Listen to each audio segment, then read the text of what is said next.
لہٰذا مجھے یاد کرو، میں تمہیں یاد رکھوں گا، اور میرا شکر ادا کرو اور میری ناشکری نہ کرو. گریٹیٹیوڈ، شکر گزاری. اے ایمان والو، صبر اور نماز سے مدد حاصل کرو، بے شک اللہ صبر کرنے والوں کے ساتھ ہے. اور جو لوگ اللہ کے راستے میں قتل ہوں ان کو مردہ نہ کہو، دراصل وہ زندہ ہیں مگر تمہیں ان کی زندگی کا احساس نہیں ہوتا. اور دیکھو ہم تمہیں آزمائیں گے ضرور، کبھی خوف سے، کبھی بھوک سے، کبھی مال و جان اور پھلوں میں کمی کر کے.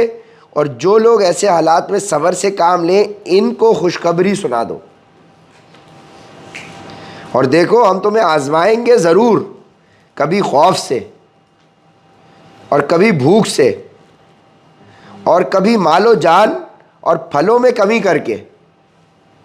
اور جو لوگ ایسے حالات میں صبر سے کام لیں ان کو خوشخبری سنا دو. آیت 155 بقرہ کی. یہ وہ لوگ ہیں جب ان کو کوئی مصیبت پہنچتی ہے تو یہ کہتے ہیں کہ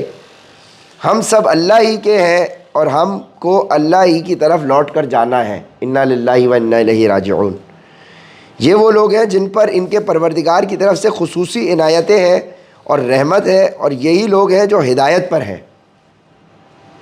بے شک صفا اور مروہ اللہ کی نشانیوں میں سے ہیں. لہٰذا جو شخص بھی بیت اللہ کا حج کرے یا عمرہ کرے تو اس کے لیے اس بات میں کوئی گناہ نہیں کہ وہ ان کے درمیان چکر لگائے. اور جو شخص خوشی سے کوئی بھلائی کا کام کرے تو اللہ یقیناً قدردان اور جاننے والا ہے. بے شک وہ لوگ جو ہماری نازل کی ہوئی روشن دلیلوں اور ہدایت کو چھپاتے ہیں، باوجود یہ کہ ہم انہیں کتاب میں کھول کھول کر لوگوں کے لیے بیان کر چکے ہیں، تو ایسے لوگوں پر اللہ بھی لعنت بھیجتا ہے اور دوسرے لعنت کرنے والے بھی لعنت بھیجتے ہیں. ہاں وہ لوگ جنہوں نے توبہ کر لی ہو اور اپنی اصلاح کر لی ہو اور چھپائی ہوئی باتوں کو کھول کھول کر بیان کر دیا ہو تو میں ایسے لوگوں کی توبہ قبول کر لیتا ہوں، اور میں تو توبہ قبول کرنے کا خوگر ہوں، بڑا رحمت والا. بے شک وہ لوگ جنہوں نے کفر اختیار کیا اور کافر ہونے کی حالت ہی میں مرے، ان پر اللہ کی اور فرشتوں کی اور سارے انسانوں کی لعنت ہے. وہ ہمیشہ اسی پھٹکار میں رہیں گے، نہ ان پر سے عذاب کو ہلکا کیا جائے گا اور نہ ان کو مہلت دی جائے گی. تمہارا خدا ایک ہی خدا ہے، اس کے سوا کوئی خدا نہیں، جو سب پر مہربان، بہت مہربان ہے. بے شک آسمانوں اور زمین کی تخلیق میں، رات دن کے لگاتار آنے جانے میں، ان کشتیوں میں جو لوگوں کے فائدے کا سامان لے کر سمندر میں تیرتی ہیں، اس پانی میں جو اللہ نے آسمان سے اتارا اور اس کے ذریعے زمین کو اس کے مردہ ہو جانے کے بعد زندگی بخشی، اور اس میں ہر قسم کے جانور پھیلا دیے، اور ہواؤں کی گردش، اور ان بادلوں میں جو آسمان اور زمین کے درمیان تابع دار بن کر کام میں لگے ہوئے ہیں، ان لوگوں کے لیے نشانیاں ہی نشانیاں ہیں جو اپنی عقل سے کام لیتے ہیں. اور اس کے باوجود لوگوں میں کچھ وہ بھی ہیں جو اللہ کے علاوہ دوسروں کو اس کی خدائی میں اس طرح شریک قرار دیتے ہیں کہ ان سے ایسی محبت رکھتے ہیں جیسے اللہ کی محبت رکھنی چاہیے. اور اس کے باوجود لوگوں میں کچھ وہ بھی ہیں جو اللہ کے علاوہ دوسروں کو اس کی خدائی میں اس طرح شریک کرتے ہیں کہ ان سے ایسی محبت رکھتے ہیں جیسے اللہ کی محبت رکھنی چاہیے. اور جو لوگ ایمان لا چکے ہیں وہ اللہ ہی سے سب سے زیادہ محبت رکھتے ہیں. اور کاش کہ یہ ظالم جب دنیا میں کوئی تکلیف دیکھتے ہیں اسی وقت یہ سمجھ لیا کریں کہ تمام تر طاقت اللہ ہی کو حاصل ہے، اور یہ کہ اللہ کا عذاب آخرت میں اس وقت بہت بڑا سخت ہوگا. جب وہ جن کے پیچھے یہ لوگ چلتے رہے ہیں اپنے پیروکاروں سے مکمل بے تعلقی کا اعلان کریں گے، اور یہ سب لوگ عذاب کو اپنی آنکھوں کے سامنے دیکھ لیں گے، اور ان کے تمام باہمی رشتے کٹ کر رہ جائیں گے. اور جنہوں نے ان پیشواؤں کی پیروی کی تھی وہ کہیں گے کہ کاش ہمیں ایک مرتبہ پھر دنیا میں لوٹنے کا موقع دے دیا جائے تو ہم بھی ان پیشواؤں سے اسی طرح بے تعلقی کا اعلان کریں جیسے انہوں نے ہم سے بے تعلقی کا اعلان کیا ہے. اس طرح اللہ انہیں دکھا دے گا کہ ان کے اعمال آج ان کے لیے حسرت ہی حسرت بن چکے ہیں، اور اب وہ کسی صورت دوزخ سے نکلنے والے نہیں ہیں. اے لوگو، زمین میں جو حلال پاکیزہ چیزیں ہیں وہ کھاؤ، اور شیطان کے نقش قدم پر نہ چلو، یقین جانو کہ وہ تمہارے لیے کھلا دشمن ہے. اب جب شیطان کے نقش قدم پہ نہ چلنے کی بات ہے تو اس کا مطلب GCF پہ عمل کرنے کی بات ہے. ایگو ایروگنس آ گیا اس کے اندر, وہ کور ہو گیا کہ اس کے نقش قدم پہ نہ چلو, اب وہ صفت اس کی ہے. اور جب ان کافروں سے کہا جاتا ہے کہ اس کلام کی پیروی کرو جو اللہ نے اتارا ہے, تو وہ کہتے ہیں کہ نہیں, ہم تو ان باتوں کی پیروی کریں گے جن پر ہم نے اپنے باپ دادوں کو پایا ہے. بھلا کیا اس صورت میں بھی ان کو یہی چاہیے جب ان کے باپ دادے دین کی ذرا بھی سمجھ نہ رکھتے ہوں اور انہوں نے کوئی آسمانی ہدایت بھی حاصل نہ کی ہو. اور جن لوگوں نے کفر کو اپنا لیا ہے, ان کو حق کی دعوت دینے کی مثال کچھ ایسی ہے جیسے کوئی شخص ان جانوروں کو زور زور سے بلائے جو ہانک پکار کے سوا کچھ نہیں سنتے. یہ بہرے گونگے اندھے ہیں لہٰذا کچھ نہیں سمجھتے. اے ایمان والو, جو پاکیزہ چیزیں ہم نے تمہیں رزق کے طور پر عطا کی ہیں ان میں سے جو چاہو کھاؤ اور اللہ کا شکر ادا کرو اگر واقعی تم صرف اسی کی بندگی کرتے ہو. شکر کرو. اس نے تو تمہارے لیے بس مردار جانور, خون اور سور حرام کیا ہے, نیز وہ جانور جس پر اللہ کے سوا کسی اور کا نام پکارا گیا ہو. ہاں, اگر کوئی شخص انتہائی مجبوری کی حالت میں ہو اور ان چیزوں میں سے کچھ کھا لے جبکہ اس کا مقصد نہ لذت حاصل کرنا ہو اور نہ وہ ضرورت کی حد سے آگے بڑھے, تو اس پر کوئی گناہ نہیں. یقیناً اللہ بہت بخشنے والا بڑا مہربان ہے. حقیقت یہ ہے کہ جو لوگ اللہ کی نازل کی ہوئی کتاب کو چھپاتے ہیں اور اس کے بدلے تھوڑی سی قیمت وصول کر لیتے ہیں, وہ اپنے پیٹ میں آگ کے سوا کچھ نہیں بھر رہے. قیامت کے دن اللہ ان سے کلام بھی نہیں کرے گا اور نہ ان کو پاک کرے گا اور نہ ان کے لیے دردناک عذاب ہے. یہ وہ لوگ ہیں جنہوں نے ہدایت کے بدلے گمراہی اور مغفرت کے بدلے عذاب کی خریداری کر لی ہے, اور مغفرت کے بدلے عذاب کی خریداری کر لی ہے. چنانچہ اندازہ کرو کہ یہ دوزخ کی آگ سہنے کے لیے کتنے تیار ہیں. یہ سب کچھ اسی لیے ہوگا کہ اللہ نے حق پر مشتمل کتاب اتاری, اور جن لوگوں نے ایسی کتاب کے بارے میں مخالفت کا رویہ اختیار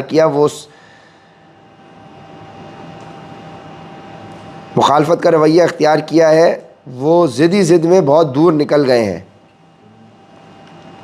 نیکی بس یہی تو نہیں کہ اپنے چہرے مشرق یا مغرب کی طرف کر لو, بلکہ نیکی یہ ہے کہ لوگ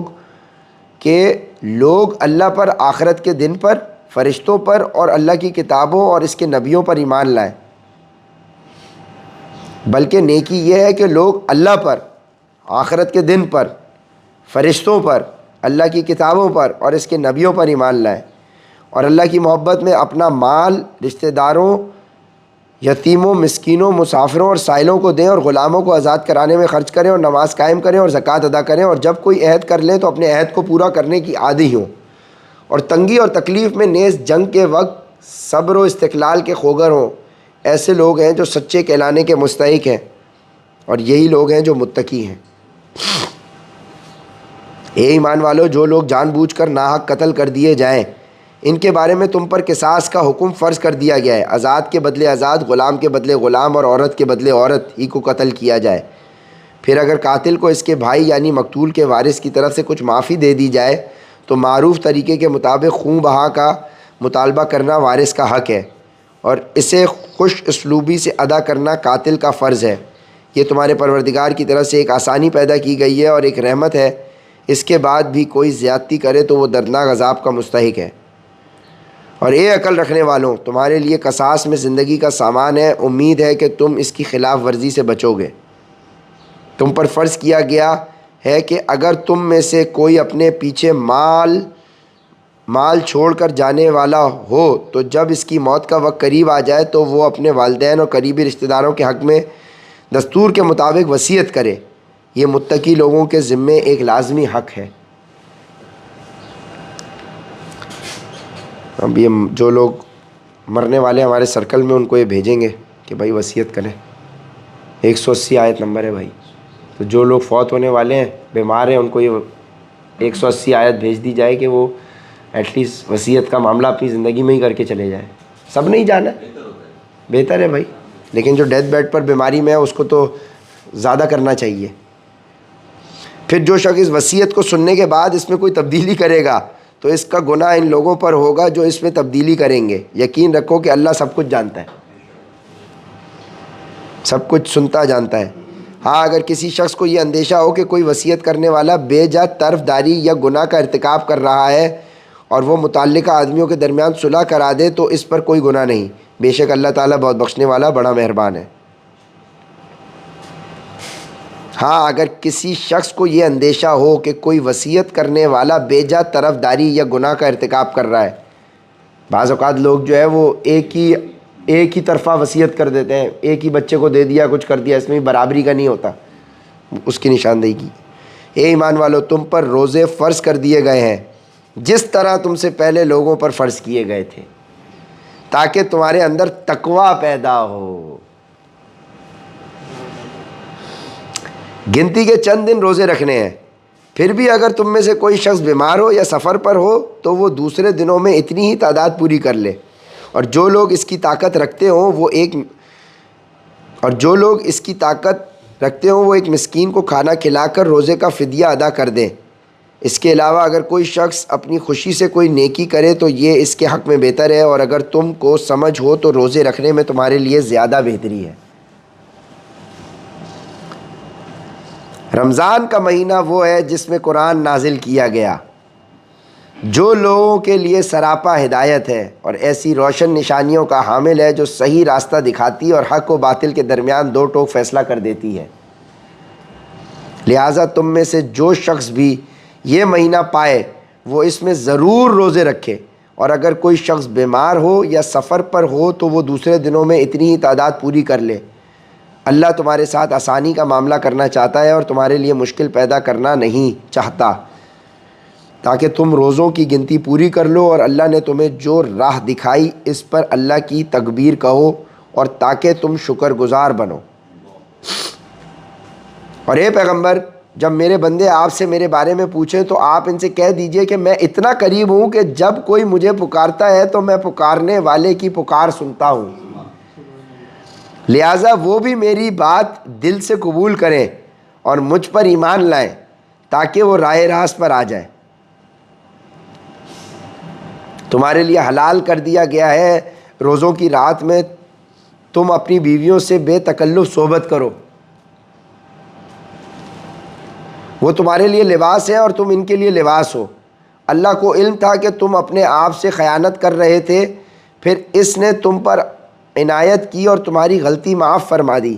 چنانچہ اب تم ان سے صحبت کر لیا کرو، اور جو کچھ اللہ نے تمہارے لیے لکھ رکھا ہے اسے طلب کرو،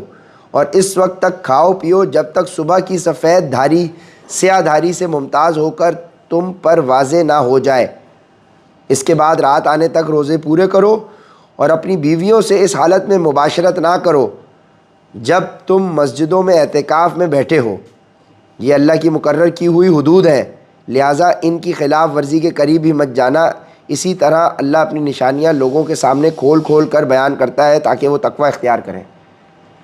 یعنی اگر آپ اعتکاف میں انس بھائی بیٹھے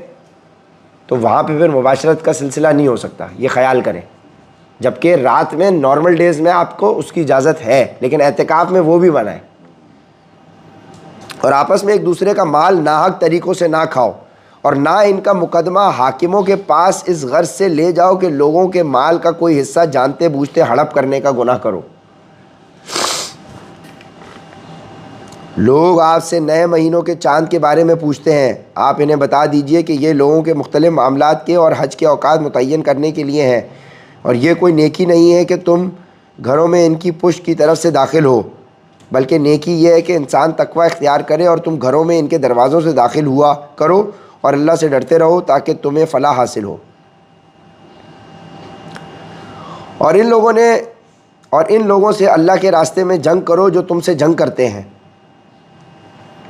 اور زیادتی نہ کرو، یقین جانو کہ اللہ زیادتی کرنے والوں کو پسند نہیں کرتا۔ اور تم ان لوگوں کو جہاں پاؤ قتل کرو اور انہیں اس جگہ سے نکال باہر کرو جہاں سے انہوں نے تمہیں نکالا تھا، اور فتنہ قتل سے زیادہ سنگین برائی ہے۔ اور تم ان سے مسجد حرام کے پاس اس وقت تک لڑائی نہ کرو جب تک وہ خود اس میں تم سے لڑائی شروع نہ کریں۔ ہاں اگر وہ تم سے اس میں لڑائی شروع کر دیں تو تم ان کو قتل کر سکتے ہو، ایسے کافروں کی سزا یہی ہے۔ پھر اگر وہ باز آ جائیں تو بے شک اللہ بہت بخشنے والا بڑا مہربان ہے۔ اور تم ان سے لڑتے رہو یہاں تک کہ فتنہ باقی نہ رہے اور دین اللہ کا ہو جائے، پھر اگر وہ باز آ جائے تو سمجھ لو کہ تشدد سوائے ظالموں کے کسی پر نہیں ہونا چاہیے۔ حرمت والے مہینے کا بدلہ حرمت والا مہینہ ہے، اور حرمتوں پر بھی بدلے کے احکام جاری ہوتے ہیں۔ چنانچہ اگر کوئی شخص تم پر کوئی زیادتی کرے تو تم بھی ویسی ہی زیادتی اس پر کرو جیسی زیادتی اس نے تم پر کی ہو، اور اللہ سے ڈرتے رہو، اور اچھی طرح سمجھ لو کہ اللہ انہی کا ساتھی ہے جو اس کا خوف دل میں رکھتے ہیں۔ یعنی اللہ انہی کا دوست ہے جو اللہ سے ڈرتے ہیں، خوف رکھتے ہیں۔ اللہ کے راستے میں مال خرچ کرو اور اپنے آپ کو خود اپنے ہاتھوں ہلاکت میں نہ ڈالو، اور نیکی اختیار کرو، بے شک اللہ نیکی کرنے والوں سے محبت کرتا ہے۔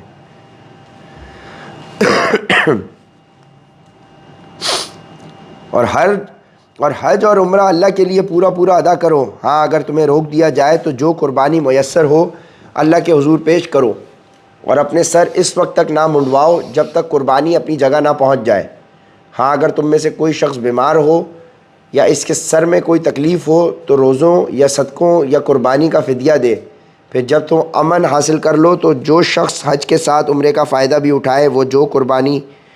میسر ہو اللہ کے حضور پیش کرے۔ ہاں اگر کسی کے پاس اس کی طاقت نہ ہو تو وہ حج کے دنوں میں 3 روزے رکھے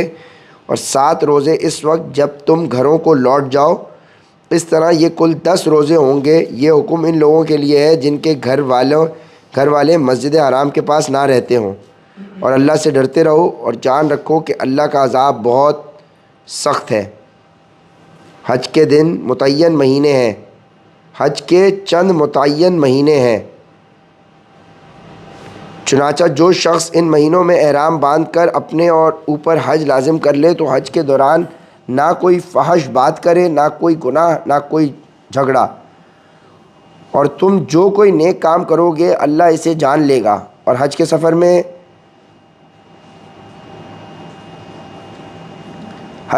میں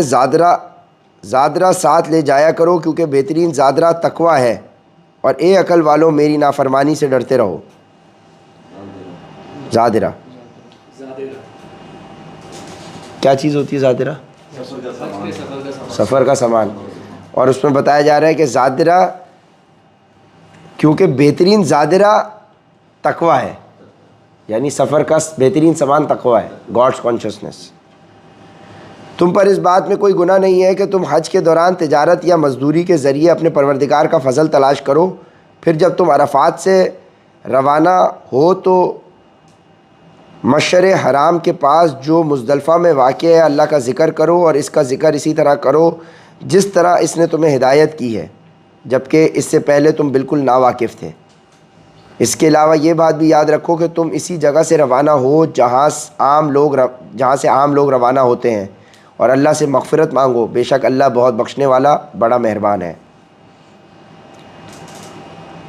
پھر جب تم اپنے حج کے کام پورے کر چکو تو اللہ کا اس طرح ذکر کرو جیسے تم اپنے باپ دادوں کا ذکر کیا کرتے ہو، بلکہ اس سے بھی زیادہ ذکر کرو۔ اب بعض لوگ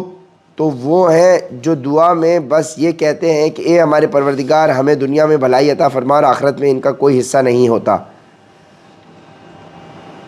اب بعض لوگ تو وہ ہیں جو دعا میں بس یہ کہتے ہیں کہ اے ہمارے پروردگار ہمیں دنیا میں بھلائی عطا فرما اور آخرت میں ان کا کوئی حصہ نہیں ہوتا، اور انہی میں سے وہ بھی ہیں جو یہ کہتے ہیں اے ہمارے پروردگار ہمیں دنیا میں بھی بھلائی عطا فرما اور آخرت میں بھی بھلائی عطا فرما اور ہمیں دوزخ کے عذاب سے بچا لے۔ ربنا آتنا فی الدنیا حسنہ وفی الآخرۃ حسنۃ وقنا عذاب النار۔ یہ وہ لوگ ہیں جنہیں اپنے اعمال کی کمائی کا حصہ ثواب کی صورت میں ملے گا، اور اللہ جلد حساب لینے والا ہے۔ اور اللہ کو گنتی کے ان چند دنوں میں جب تم منی میں مقیم ہو یاد کرتے رہو۔ پھر جو شخص 2 ہی دن میں جلدی چلا جائے اس پر بھی کوئی گناہ نہیں ہے، اور جو شخص 1 دن بعد میں جائے اس پر بھی کوئی گناہ نہیں۔ یہ تفصیل اس کے لیے ہے جو تقوی اختیار کرے، اور تم سب تقوی اختیار کرو اور یقین رکھو کہ تم سب کو اسی کی طرف لے کر جمع کیا جائے گا۔ اور لوگوں میں ایک وہ شخص بھی ہے کہ دنیاوی زندگی کے بارے میں اس کی باتیں تمہیں بڑی اچھی لگتی ہیں، اور جو کچھ اس کے دل میں ہے اس پر وہ اللہ کو گواہ بھی بناتا ہے، حالانکہ وہ تمہارے دشمنوں میں سب سے زیادہ کٹر ہے۔ اور لوگوں میں ایک وہ شخص بھی ہے کہ دنیاوی زندگی کے بارے میں اس کی باتیں تمہیں بڑی اچھی لگتی ہیں، اور جو کچھ اس کے دل میں ہے اس پر وہ اللہ کو گواہ بھی بناتا ہے، حالانکہ وہ تمہارے دشمنوں میں سب سے زیادہ کٹر ہے۔ اور جب اٹھ کر جاتا ہے تو زمین میں اس کی دوڑ دھوپ اس لیے ہوتی ہے کہ وہ اس میں فساد مچائے اور فصلیں اور نسلیں تباہ کرے، حالانکہ اللہ فساد کو پسند نہیں کرتا۔ اور جب اس سے کہا جاتا ہے کہ اللہ کا خوف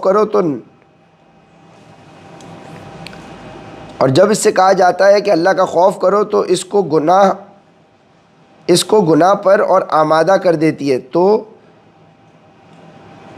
نخوت، کیا کہتے ہیں نخوت کوئی لفظ ہے؟ نخوت لفظ ہے، تو نخوت اس کو گناہ پر اور آمادہ کر دیتی ہے، یعنی ہاں ٹھیک ہے، ہاں مطلب جب پرسنل ٹائم میں ہوتا ہے تو اس کا نفس اس پہ اور غالب آ جاتا ہے۔ چنانچہ ایسے شخص کو تو جہنم ہی راس آئے گی، اور یقین کرو وہ بہت برا بچھونا ہے۔ اور جب اس سے کہا جاتا ہے کہ اللہ کا خوف کر تو نخوت اس کو گناہ پر اور آمادہ کر دیتی ہے، چنانچہ ایسے شخص کو تو جہنم ہی راس آئے گی، اور یقین کرو وہ بہت برا بچھونا ہے۔ نہیں سر مدد وہ خلوت ہوتی ہے جو اکیلے میں نا، یہ نفوت کوئی اور لفظ سے ہوگا، سرچ کر لیں۔ ہاں، اور دوسری طرف لوگوں میں وہ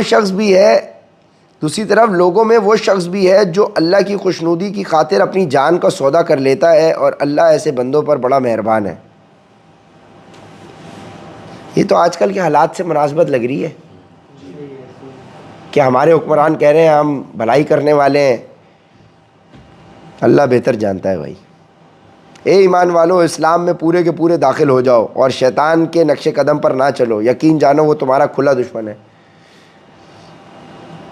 پھر جو روشن دلائل تمہارے پاس آ چکے ہیں، اگر تم ان کے بعد بھی راہ راست سے پھسل گئے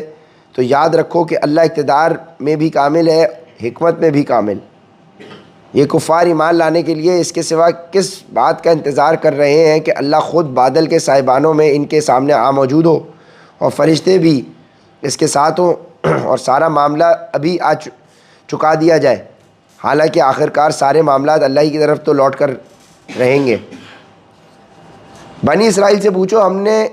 ان کو کتنی ساری کھلی نشانیاں دی تھیں، اور جس شخص کے پاس اللہ کی نعمت آ چکی ہو پھر وہ اس کو بدل ڈالے تو اسے یاد رکھنا چاہیے کہ اللہ کا عذاب بہت سخت ہے۔ جن لوگوں نے کفر اپنا لیا ہے ان کے لیے دنیاوی زندگی بڑی دلکش بنا دی گئی ہے۔ جن لوگوں نے کفر اپنا لیا ہے ان کے لیے دنیاوی زندگی بڑی دلکش بنا دی گئی ہے، اور وہ اہل ایمان کا مذاق اڑاتے ہیں، حالانکہ جنہوں نے تقوی اختیار کیا ہے وہ قیامت کے دن ان سے کہیں بلند ہوں گے، اور اللہ جس کو چاہتا ہے بے حساب رزق دیتا ہے۔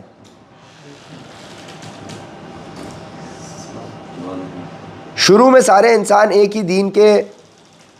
پیروکار تھے، پھر جب ان میں اختلاف ہوا تو اللہ نے نبی بھیجے جو حق والوں کو خوشخبری سناتے اور باطل والوں کو ڈراتے تھے، اور ان کے ساتھ حق پر مشتمل کتاب نازل کی تاکہ وہ لوگوں کے درمیان ان باتوں کا فیصلہ کرے جن میں ان کا اختلاف تھا۔ اور افسوس کی بات یہ ہے کہ کسی اور نے نہیں بلکہ خود انہوں نے جن کو وہ کتاب دی گئی تھی روشن دلائل آ جانے کے بعد بھی صرف باہمی ضد کی وجہ سے اسی کتاب میں اختلاف نکال لیا۔ پھر جو لوگ ایمان لائے اللہ نے انہیں اپنے حکم سے حق کی ان باتوں میں راہ راست تک پہنچایا جن میں انہوں نے اختلاف کیا تھا، اور اللہ جسے چاہتا ہے راہ راست تک پہنچا دیتا ہے۔ مسلمانوں، کیا تم نے یہ سمجھ رکھا ہے کہ تم جنت میں یوں ہی داخل ہو جاؤ گے، حالانکہ ابھی تمہیں اس جیسے حالات پیش نہیں آئے جیسے ان لوگوں کو پیش آئے تھے جو تم سے پہلے ہو گزرے ہیں۔ ان پر سختیاں اور تکلیفیں آئیں اور انہیں ہلا ڈالا گیا، یہاں تک کہ رسول اور ان کے ایمان والے ساتھ بول اٹھے کہ اللہ کی مدد کب آئے گی۔ یاد رکھو اللہ کی مدد نزدیک ہے۔ لوگ آپ سے پوچھتے ہیں کہ وہ اللہ کی خوشنودی کے لیے کیا خرچ کریں، آپ کہہ دیجئے کہ جو مال بھی تم خرچ کرو وہ والدین، قریبی رشتہ داروں، یتیموں، مسکینوں اور مسافروں کے لیے ہونا چاہیے، اور تم بھلائی کا جو کام بھی کرو اللہ اس سے پوری طرح باخبر ہے۔ یعنی اللہ کے لیے خرچ کرنا کیا ہے؟ والدین پر خرچ کرنا، رشتہ داروں میں خرچ کرنا، یتیموں، مسکینوں، مسافروں پہ خرچ کرنا، اللہ کے لیے خرچ کرنا۔ تم پر دشمنوں سے جنگ کرنا فرض کیا گیا ہے، اور وہ تم پر گرا ہے، اور یہ عین ممکن ہے کہ تم ایک چیز کو برا سمجھو حالانکہ وہ تمہارے حق میں بہتر ہو، اور یہ بھی ممکن ہے کہ تم ایک چیز کو پسند کرو حالانکہ وہ تمہارے حق میں بری ہو، اور اصل حقیقت تو اللہ جانتا ہے اور تم نہیں جانتے۔ تم اپنے لیے کسی چیز کو اچھا سمجھو وہ تمہارے لیے بری ہو، اور برا سمجھو وہ اچھی ہو۔ آتے بھائی، عرفان بھائی، لوگ آپ سے حرمت والے مہینے کے بارے میں پوچھتے ہیں کہ اس میں جنگ کرنا کیسا ہے؟ آپ کہہ دیجئے کہ اس میں جنگ کرنا بڑا گناہ ہے، مگر لوگوں کو اللہ کے راستے سے روکنا، اس کے خلاف کفر کی روش اختیار کرنا، مسجد حرام پر بندش لگانا اور اس کے باسیوں کو وہاں سے نکال باہر کرنا اللہ کے نزدیک زیادہ بڑا گناہ ہے، اور فتنہ قتل سے بھی زیادہ سنگین چیز ہے، اور یہ کافر تم لوگوں سے برابر جنگ کرتے رہیں گے یہاں تک کہ اگر ان کا بس چلے تو یہ تم کو تمہارا دین چھوڑنے پر آمادہ کریں، اور اگر تم میں سے کوئی شخص اپنا دین چھوڑ دے اور کافر ہونے کی حالت ہی میں مرے تو ایسے لوگوں کے اعمال دنیا اور آخرت دونوں میں اکارت ہو جائیں گے، ایسے لوگ دوزخ والے ہیں، وہ ہمیشہ اسی میں رہیں گے۔ اس کے برخلاف جو لوگ ایمان لائے اور جنہوں نے ہجرت کی اور اللہ کے راستے میں جہاد کیا تو وہ بے شک اللہ کی رحمت کے امیدوار ہیں، اور اللہ بہت بخشنے والا بڑا مہربان ہے۔ لوگ آپ سے شراب اور جوئے کے بارے میں پوچھتے ہیں، آپ کہہ دیجئے کہ ان دونوں میں بڑا گناہ ہے اور لوگوں کے لیے کچھ فائدہ بھی ہے، اور ان دونوں کا گناہ بھی ان کے فائدے سے زیادہ بڑا ہوا ہے، اور لوگ آپ سے پوچھتے ہیں کہ وہ اللہ کی خوشنودی کے لیے کیا خرچ کریں؟ آپ کہہ دیجئے جو تمہاری ضرورت سے زائد ہو۔ اللہ اسی طرح اپنے احکام تمہارے لیے صاف صاف بیان کرتا ہے تاکہ تم غور و فکر سے کام لیا کرو۔ دنیا کے بارے میں بھی اور آخرت کے بارے میں بھی، اور لوگ آپ سے یتیموں کے بارے میں پوچھتے ہیں، آپ کہہ دیجئے کہ ان کی بھلائی چاہنا نیک کام ہے، اور اگر تم ان کے ساتھ مل جل کر رہو تو کچھ حرج نہیں کیونکہ وہ تمہارے بھائی ہی تو ہیں، اور اللہ خوب جانتا ہے کہ کون معاملات بگاڑنے والا اور کون سنوارنے والا، اور اگر اللہ چاہتا تو تمہیں مشکل میں ڈال دیتا۔ یقیناً اللہ کا اقتدار بھی کامل ہے، حکمت بھی کامل۔ اور مشرک عورتوں سے اس وقت تک نکاح نہ کرو جب تک وہ ایمان نہ لے آئیں۔ کبریا بھائی، مشرک عورتوں سے اس وقت تک نکاح نہ کرو جب تک وہ ایمان نہ لے آئیں۔ شہریار بھائی، عرفان بھائی، یقیناً ایک مومن باندی کسی بھی مشرک عورت سے بہتر ہے، خواہ وہ مشرک عورت تمہیں پسند آ رہی ہو۔ غفار بھائی، اور اپنی عورتوں کا نکاح مشرک مردوں سے نہ کراؤ جب تک وہ ایمان نہ لے آئیں، اور یقیناً ایک مومن غلام کسی بھی مشرک مرد سے بہتر ہے، خواہ وہ مشرک مرد تمہیں پسند آ رہا ہو۔ یہ سب دوزخ کی طرف بلاتے ہیں جبکہ اللہ اپنے حکم سے جنت اور مغفرت کی طرف بلاتا ہے، اور اپنے احکام لوگوں کے سامنے صاف صاف بیان کرتا ہے تاکہ وہ نصیحت حاصل کریں۔ اور لوگ آپ سے حیض کے بارے میں پوچھتے ہیں، آپ کہہ دیجئے کہ وہ گندگی ہے، لہٰذا حیض کی حالت میں عورتوں سے الگ رہو، اور جب تک وہ پاک نہ ہو جائے ان سے قربت یعنی جمع نہ کرو، یعنی مباشرت نہ کرو۔ ہاں، جب وہ پاک ہو جائے تو ان کے پاس اسی طریقے سے جاؤ جس طرح اللہ نے تمہیں حکم دیا ہے۔ بے شک اللہ ان لوگوں سے محبت کرتا ہے جو اس کی طرف کثرت سے رجوع کریں، اور ان سے محبت کرتا ہے جو خوب پاک صاف رہیں۔ تمہاری بیویاں تمہارے لیے کھیتیاں ہیں، لہٰذا اپنی کھیتی میں جہاں سے چاہو جاؤ، اور اپنے لیے اچھے عمل آگے بھیجو، اور اللہ سے ڈرتے رہو، اور یقین رکھو کہ تم اس سے جا کر ملنے والے ہو، اور مومنوں کو خوشخبری سنا دو۔ اور اللہ کے نام کو اپنی قسموں میں سے اس غرض سے استعمال نہ کرو کہ اس کے ذریعے نیکی اور تقوی کے کاموں اور لوگوں کے درمیان صلح صفائی کرانے سے بچ سکو، اور اللہ سب کچھ جانتا، سب کچھ سنتا ہے۔ اللہ تمہاری لغو قسموں پر تمہاری گرفت نہیں کرے گا، البتہ جو قسمیں تم نے اپنے دلوں کے ارادے سے کھائی ہوں گی ان پر گرفت کرے گا۔ اللہ تمہاری لغو قسموں پر تمہاری گرفت نہیں کرے گا، یعنی جھوٹ موٹ کی قسموں پر تمہاری گرفت نہیں کرے گا، البتہ جو قسمیں تم نے اپنے دلوں کے ارادے سے کھائی ہوں گی ان پر گرفت کرے گا، اور اللہ بہت بخشنے والا بڑا بردبار ہے۔ جو لوگ اپنی بیویوں سے ایلا کرتے ہیں، یعنی ان کے پاس نہ جانے کی قسم کھا لیتے ہیں، ان کے لیے 4 مہینے کی مہلت ہے، چنانچہ اگر وہ قسم توڑ کر رجوع کر لیں تو بے شک اللہ بہت بخشنے والا بڑا مہربان ہے، اور اگر انہوں نے طلاق ہی کی ٹھان لی ہو تو بھی اللہ سننے جاننے والا ہے۔ اور جن عورتوں کو طلاق دے دی گئی ہے وہ 3 مرتبہ حیض آنے تک اپنے آپ کو انتظار میں رکھیں، اور اگر وہ اللہ پر اور آخرت کے دن پر ایمان رکھتی ہوں تو ان کے لیے حلال نہیں ہے کہ اللہ نے ان کے رحم میں جو کچھ حمل یا حیض پیدا کیا ہے اسے چھپائیں، اور اس مدت میں اگر ان کے شوہر حالات بہتر بنانا چاہیں تو ان کو حق ہے کہ وہ ان عورتوں کو اپنی زوجیت میں واپس لے لیں، اور ان عورتوں کو معروف طریقے کے مطابق ویسے ہی حقوق حاصل ہیں جیسے مردوں کو ان پر حاصل ہیں، ہاں مردوں کو ان پر ایک درجہ فوقیت ہے، اور اللہ غالب اور حکمت والا ہے۔ طلاق زیادہ سے زیادہ 2 بار ہونی چاہیے، اس کے بعد شوہر کے لیے 2 ہی راستے ہیں، یا تو قاعدے کے مطابق بیوی کو روک رکھے یعنی طلاق سے رجوع کر لے، یا خوش اسلوبی سے چھوڑ دے یعنی رجوع کے بغیر عدت گزر جانے دے۔ اور اے شوہروں، تمہارے لیے حلال نہیں ہے کہ تم نے ان بیویوں کو جو کچھ دیا ہو وہ طلاق کے بدلے ان سے واپس لو، الا یہ کہ یہ دونوں کو اس بات کا اندیشہ ہو کہ وہ نکاح باقی رہنے کی صورت میں اللہ کی مقرر کی ہوئی حدود کو قائم نہیں رکھ سکیں گے۔ چنانچہ اگر تمہیں اس بات کا اندیشہ ہو کہ وہ دونوں اللہ کے حدود کو قائم نہ رکھ سکیں گے تو ان دونوں کے لیے اس میں کوئی گناہ نہیں ہے کہ عورت مالی معاوضہ دے کر علیحدگی حاصل کر لے، یہ اللہ کی مقرر کی ہوئی حدود ہیں، لہٰذا ان سے تجاوز نہ کرو، اور جو لوگ اللہ کی حدود سے تجاوز کرتے ہیں وہ بڑے ظالم لوگ ہیں۔ پھر اگر شوہر تیسری طلاق دے دے تو وہ متعلقہ عورت اس کے لیے اس وقت تک حلال نہیں ہوگی جب تک وہ کسی اور شوہر سے نکاح نہ کرے، ہاں اگر وہ دوسرا شوہر بھی اسے طلاق دے دے تو ان دونوں پر کوئی گناہ نہیں کہ وہ ایک دوسرے کے پاس نیا نکاح کر کے دوبارہ واپس آ جائے، بشرطیہ یہ کہ انہیں یہ غالب گمان ہو کہ اب وہ اللہ کی حدود قائم رکھیں گے،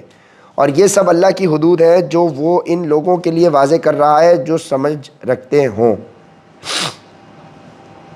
اور جب تم نے عورتوں کو طلاق دے دی ہو اور وہ اپنی عدت کے قریب پہنچ جائیں تو یا تو ان کو بھلائی کے ساتھ اپنی زوجیت میں روک رکھو، یا انہیں بھلائی کے ساتھ چھوڑ دو، اور انہیں ستانے کی خاطر اس لیے روک کر نہ رکھو کہ ان پر ظلم کر سکو، اور جو شخص ایسا کرے گا وہ خود اپنی جان پر ظلم کرے گا، اور اللہ کی آیتوں کو مذاق مت بناؤ، اور اللہ نے تم پر جو انعام فرمایا ہے اسے اور تم پر جو کتاب اور حکمت کی باتیں تمہیں نصیحت کرنے کے لیے نازل کی ہیں انہیں یاد رکھو، اور اللہ سے ڈرتے رہو، اور جان رکھو کہ اللہ ہی ہر چیز کو خوب جانتا ہے۔ اور جب تم نے عورتوں کو طلاق دے دی ہو اور وہ اپنی عدت کو پہنچ جائیں تو اے میکے والوں انہیں اس بات سے منع نہ کرو کہ وہ اپنے پہلے شوہروں سے دوبارہ نکاح کریں، بشرط یہ ہے کہ وہ بھلائی کے ساتھ ایک دوسرے سے راضی ہو گئے ہوں۔ ان باتوں کی نصیحت تم میں سے ان لوگوں کو کی جا رہی ہے جو اللہ اور یوم آخرت پر ایمان رکھتے ہوں، یہی تمہارے لیے زیادہ ستھرا اور پاکیزہ طریقہ ہے، اللہ جانتا ہے اور تم نہیں جانتے۔ اور مائیں اپنے بچوں کو پورے 2 سال تک دودھ پلائیں، یہ مدت ان کے لیے جو دودھ پلانے کی مدت پوری کرنا چاہیں، یہ مدت ان کے لیے ہے جو دودھ پلانے کی مدت پوری کرنا چاہیں، اور جس باپ کا وہ بچہ ہے اس پر واجب ہے کہ وہ معروف طریقے پر ان ماؤں کے کھانے اور لباس کا خرچہ اٹھائے، ہاں کسی شخص کو اس کی وسعت سے زیادہ تکلیف نہیں دی جاتی، نہ تو ماں کو اپنے بچے کی وجہ سے ستایا جائے اور نہ باپ کو اپنے بچے کی وجہ سے، اور اسی طرح کی ذمہ داری وارث پر بھی ہے۔ پھر اگر وہ دونوں یعنی والدین آپس کی رضامندی اور باہمی مشورے سے 2 سال گزرنے سے پہلے ہی دودھ چھڑانا چاہیں تو اس میں بھی ان پر کوئی گناہ نہیں ہے، اور اگر تم یہ چاہو کہ اپنے بچوں کو کسی انا سے دودھ پلواؤ تو بھی تم پر کوئی گناہ نہیں، جبکہ تم نے جو اجرت ٹھہرائی تھی وہ دودھ پلانے والی انا کو بھلے طریقے سے دے دو، اور اللہ سے ڈرتے رہو، اور جان رکھو کہ اللہ تمہارے سارے کاموں کو اچھی طرح دیکھ رہا ہے۔ اور تم میں سے جو لوگ وفات پا جائیں اور بیویاں چھوڑ کر جائیں تو وہ بیویاں اپنے آپ کو 4 مہینے اور 10 دن انتظار میں رکھیں گی۔ پھر جب وہ اپنی عدت کی میعاد کو پہنچ جائیں تو وہ اپنے بارے میں جو کارروائی مثلاً دوسرا نکاح قاعدے کے مطابق کریں تو تم پر کچھ گناہ نہیں، اور جو کچھ تم کرتے ہو اللہ اس سے پوری طرح باخبر ہے۔ اور عدت کے دوران اگر تم ان عورتوں کو اشارے کنائے میں نکاح کا پیغام دو یا ان سے نکاح کا ارادہ دل میں چھپائے رکھو تو تم پر کوئی گناہ نہیں ہے۔ اللہ جانتا ہے کہ تم ان سے نکاح کا خیال تو دل میں لاؤ گے، لیکن ان سے نکاح کا 2 طرفہ وعدہ مت کرنا، الہ یہ کہ مناسب طریقے سے کوئی بات کہہ دو، اور نکاح کا عقد پکا کرنے کا اس وقت تک ارادہ بھی مت کرنا جب تک عدت کی مقررہ مدت اپنی میعاد کو نہ پہنچ جائے، اور یاد رکھو کہ جو کچھ تمہارے دلوں میں ہے اللہ اسے خوب جانتا ہے، لہٰذا اس سے ڈرتے رہو اور یاد رکھو کہ اللہ بہت بخشنے والا بڑا بردبار ہے۔ تم پر اس میں بھی کوئی گناہ نہیں ہے کہ تم عورتوں کو ایسے وقت طلاق دو جبکہ ابھی تم نے ان کو چھوا بھی نہ ہو اور نہ ان کے لیے کوئی مہر مقرر کیا ہو، اور ایسی صورت میں ان کو کوئی تحفہ دو۔ خوشحال شخص اپنی حیثیت کے مطابق اور غریب آدمی اپنی حیثیت کے مطابق بھلے طریقے سے یہ تحفہ دے، یہ نیک آدمیوں پر ایک لازمی حق ہے۔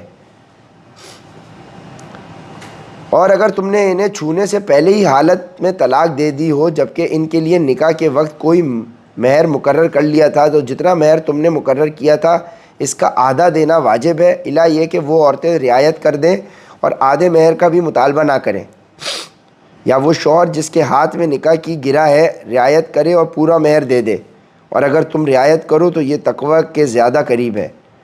اور آپس میں فراخ دلی کا برتاؤ کرنا مت بھولو۔ جو عمل بھی تم کرتے ہو اللہ یقیناً اسے دیکھ رہا ہے۔ تمام نمازوں کا پورا خیال رکھو، اور خاص طور پر بیچ کی نماز کا، اور اللہ کے سامنے باادب فرما بردار بن کر کھڑے ہوا کرو، اور اللہ کے سامنے باادب فرما بردار بن کر کھڑے ہوا کرو۔ اور اگر تمہیں دشمن کا خوف لاحق ہو تو کھڑے یا سوار ہونے کی حالت میں نماز پڑھ لو، پھر جب تم امن کی حالت میں آ جاؤ تو اللہ کا ذکر اس طریقے سے کرو جو اس نے تمہیں سکھایا ہے جس سے تم پہلے ناواقف تھے۔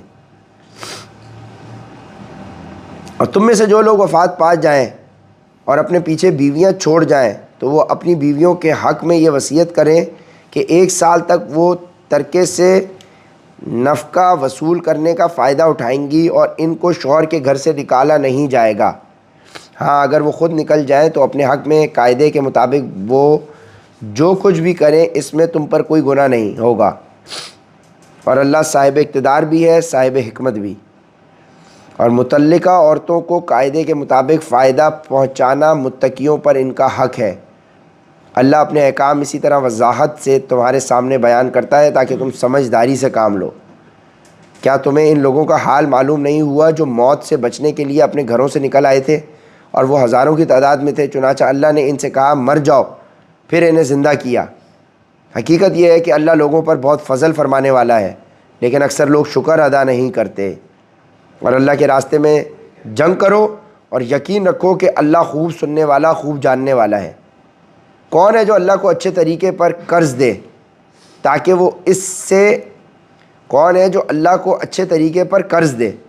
وہ اسے اس کے مفاد میں اتنا بڑھائے چڑھائے کہ وہ بدر جہاں زیادہ ہو جائے؟ اور اللہ ہی تنگی پیدا کرتا ہے اور وہی وسعت دیتا ہے، اور اسی کی طرف تم سب کو لوٹایا جائے گا۔